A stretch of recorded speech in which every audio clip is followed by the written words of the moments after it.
Hey there team, welcome back to the channel and welcome to Worth Your Time, Worth Your Money, an ongoing segment I do here on this channel where I look at the opening hours of new and upcoming games. And today we're having a look at Dispatch. I've been sitting on it for a little while. I've just played the first 2 episodes these past couple of days. They go for about an hour each. There's 6 out total at the moment, and I think there will be 8 when it's all said and done. And, I'm enjoying it. I don't want to bury that. It seems a lot of people are enjoying it. It's overwhelmingly positively reviewed with an outrageous amount of the sample size, at least on Steam. So good for the game, good for everyone, good for me because I'm happy to enjoy it. I have a couple of misgivings, but we'll talk about that a bit later on. But generally speaking, especially for what it is, a very narrative heavy, choose your own adventure, telltale-like game.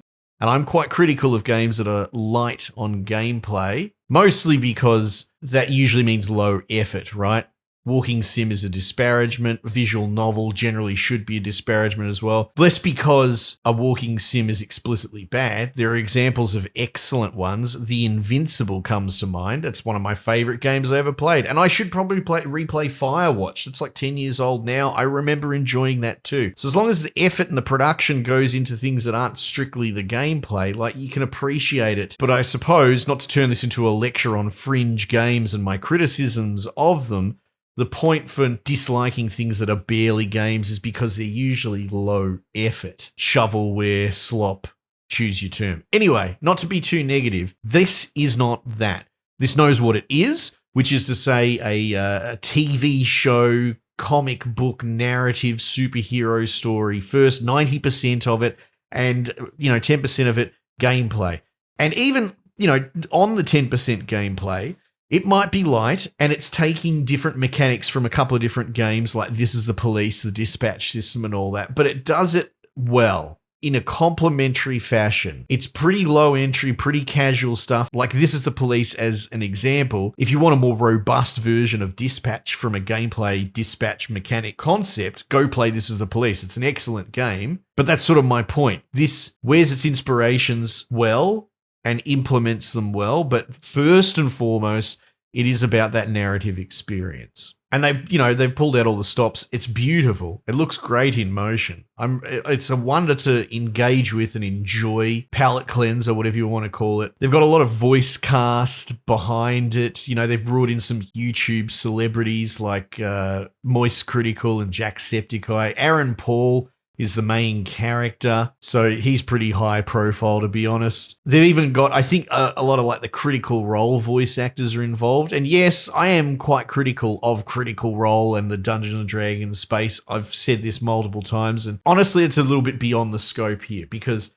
at the end of the day, if you're going to make a high-profile video game like this and bring in all the cast, you're probably going to bring in the most high-profile voice actors in that Western space, even if there's only 7 of them that they put in every single game. I digress. They've put the eggs in the basket, and I suppose what I'm trying to say to finish this dumb analogy is I guess they picked the right eggs for the right basket, and that should be commended. So what's this game about? The idea is that you're playing this dude. He's kind of like the grandson of Iron Man. I don't know. There probably is a grandson of Iron Man. I'm not a huge comics guy, but his name is Robert Robertson III, and he's a generational superhero. Well, not really a superhero, like a Mecha Man. It's like an Iron Man suit built as a millionaire. So much more Iron Man and Tony Stark and Batman-esque, right? So this dude is essentially 3rd generation. The money's run out, the inheritances run out. He's lost a big fight, his suit's totaled, so he's sort of in the bottom of a bathtub curve, down on his luck, and, it's fairly relatable. You can get around that. And he's offered an olive branch, an uplift opportunity to become a dispatcher. And in this universe, it would seem that's like a call center operator for a team of superheroes, and that you send them out to crime scenes on the 911 dispatch, right? And in this instance, you're being put in charge of these ex-supervillains that are trying to almost rehabilitate and reform. So, they're unruly and ragtag, and it creates a good narrative impetus to go 0 to hero, right? And that gameplay mechanic is represented through a this is the police style dispatch gameplay, right? So you'll get call outs that you respond to.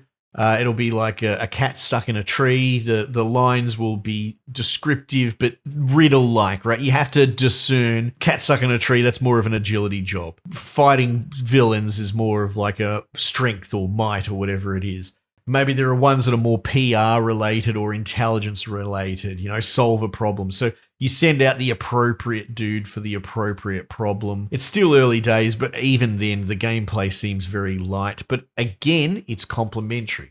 If you put a first-person shooter component into this game, it probably wouldn't fit very well. This fits like a glove. There's also like a hacking mini game. That's pretty weak, to be honest. It makes me think of something like Drop. Look that up while you're looking up other peripheral games. It's something no one covered except me. It might be one of the coolest node-based hacking action games that I've played. Again, not to poo-poo this game. In my estimation, it's done well to pick the right little subgenres, keep it light, and keep it there to break up the cutscenes, but still maintaining a pretty good flow state. One thing as well I want to mention, and I don't necessarily have the right words for this because I am not an artiste, but I've still walked this earth long enough to know about things like storyboarding in movies and comic book panels. Like, I'm not even a comic guy, but I do know that there's a sort of flow state. Like, you could probably draw like a line of action through each of the frames to show, the swings and the powers and the flow that your eye is supposed to follow. I'm aware that these concepts that I don't have the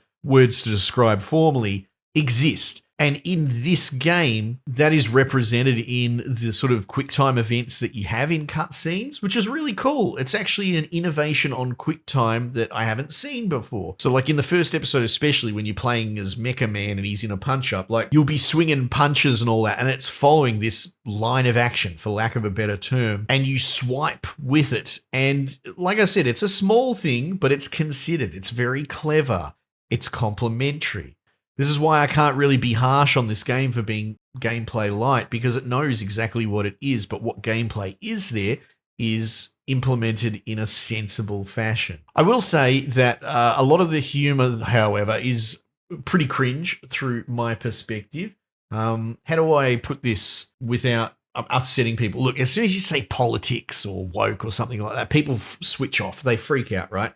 They probably already did that when I was saying this, so I'll get to my point quickly. There doesn't seem to be any politics in here, right? They have returned to what I would argue is the professionalism of yesteryear, of 10 years ago. I don't care if you're a progressive game developer. I mean, let's be honest, 90% of game developers are. That's fine. But as long as you button up your professionalism and don't let the mask slip, which has been the problem in recent years, if we're being honest, pushing progressive politics into games. I'm not even necessarily saying whether they're good or bad or whatever, but that has been the creep in recent time. This game has decided to leave that at the door. However, it's still pretty apparent that the humor is written from these more progressive people that I would argue are kind of old and out of touch.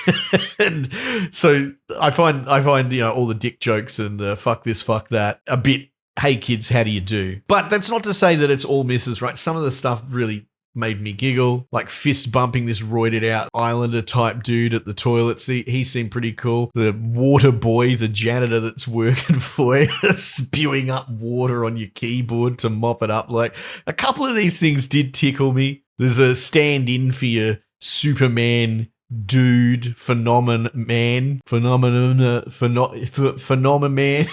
got it right the first time, damn it. I find him funny, and the fact that he's just totally disconnected and doesn't understand how humans work. And so some of it hits, right? But for the King's Share, it misses for me.